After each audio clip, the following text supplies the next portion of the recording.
Targeting and murdering civilians is a war crime.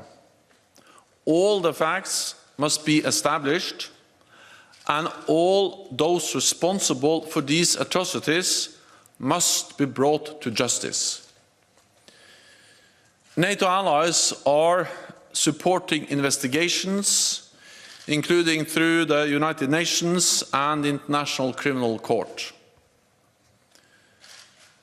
The Ukrainian armed forces are putting up fierce resistance, retaking territory from the Russian invaders, and forcing Russia to change its war plans. But Moscow is not giving up its ambitions in Ukraine. We now see a significant movement of troops away from Kiev to regroup, rearm and resupply, and they shift their focus to the east. In the coming weeks, we expect a further Russian push in the eastern and southern Ukraine to try to take the entire Donbass and to create a land bridge to occupied Crimea. So this is a crucial phase of the war. And as Ukraine faces this new offensive, NATO foreign ministers will discuss what more we will do. Allies are determined to provide further support to Ukraine, including anti-tank weapons, air defense systems, and other equipment. Allies have also increased humanitarian assistance and financial aid.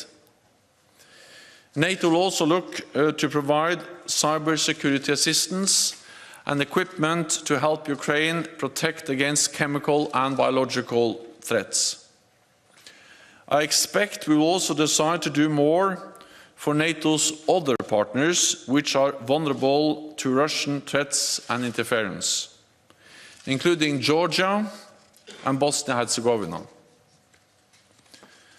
By stepping up our political and practical support, we can help our partners strengthen their resilience and prevent any future aggression. On Thursday, we will be joined by Ukrainian Foreign Minister Dmytro Kuleba. He will update us on the latest developments, including Kiev's negotiations with Moscow.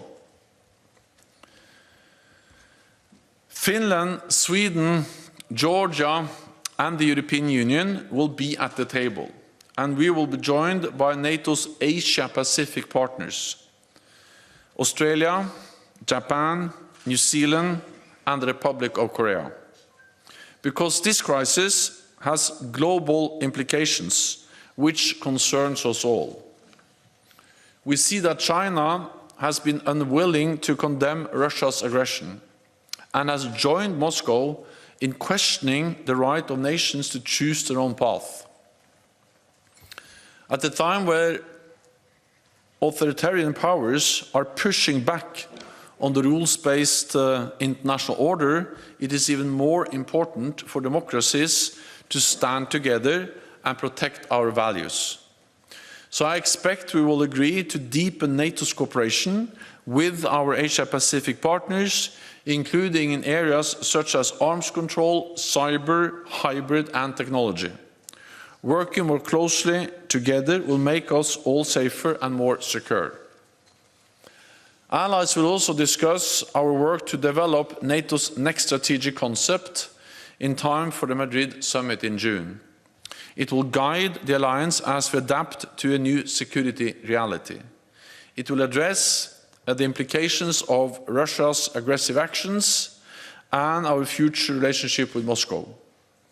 For the first time, it will also need to take account of China's growing influence and coercive policies on the global stage, which pose a systemic challenge to our security and to our democracies. Our next strategic concept must also consider climate change, terrorism, and emerging and disruptive technologies. At our summit last year, we agreed to establish a €1 billion NATO Innovation Fund and a Defence Innovation Accelerator for the North Atlantic Diana. This week, ministers will endorse the Charter of Diana, setting up how it will work.